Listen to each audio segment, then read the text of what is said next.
নকশালবাড়ির 25-79 নম্বর বুথে বিধুভূষণ প্রাথমিক বিদ্যালয়ে সপরিবারে ভোট দিলেন শিলিগুড়ি মহকুমা পরিষদের সভাধিপতি অরুণ ঘোষ।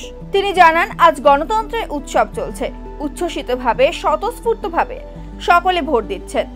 আমি সপরিবারে ভোট দিতে এসেছি, মানুষের ভালো সাড়া পাওয়া যাচ্ছে। আমার দৃঢ় বিশ্বাস মানুষ গোপাল লামার সমর্থনে ভোট দেবেন। বিজেপি এবার উৎখাত হবে বলে মন্তব্য করেন সভাধিপতি। আজকে গণতন্ত্রের উৎসব চলছে পুরো ভারতবর্ষ জুড়ে, পশ্চিমবঙ্গ তার ব্যতিক্রম নয়।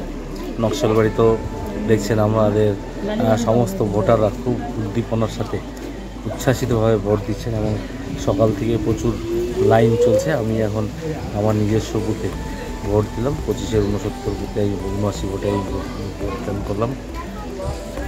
আমরা এইবার ভোট মানুষ যেভাবে সাড়া দিচ্ছে, প্রচুর ভোটে তৃণমূল কংগ্রেসের প্রার্থী গোপাল লামা কিন্তু পুরো মহকুমা পরিষদ, শিলিগুড়ি সহ পাহাড় সমস্ত জায়গায় কিন্তু খুব সুন্দর ভোট হচ্ছে এবং আমরা দৃঢ় বিশ্বাস যে 15 বছর থেকে এখানে বিজেপির এমপিরা ছিলেন, এইবার কিন্তু তার উৎখাত হচ্ছে, এটা নিশ্চিত। আপনাদের খুব ভালো হচ্ছে। সকাল থেকে আমরা মনিটরিং করছি, সকালবেলা বেরিয়ে সমস্ত বুথের পোলিং এজেন্টে আমরা বসি। আমি আমার বুথে এতক্ষণ সময় দিলাম, এখন বেরিয়ে সমস্ত জায়গাগুলো যাব এবং প্রত্যেক জায়গা থেকে খবর আসছে যে প্রত্যেক জায়গায় কিন্তু মানুষ স্বতঃস্ফূর্তভাবে ভোট দিচ্ছে এবং দেখুন লক্ষ্মীর ভাণ্ডারের পক্ষে ভোট দিচ্ছে। এটা তো স্বাভাবিক। মহিলাদের মধ্যে যে আপনি দেখতেই পাচ্ছেন এখানে মহিলাদের মধ্যে যে উচ্ছ্বাস, মহিলারা কিন্তু লক্ষ্মীর ভাণ্ডারের পক্ষে ভোট দিচ্ছে।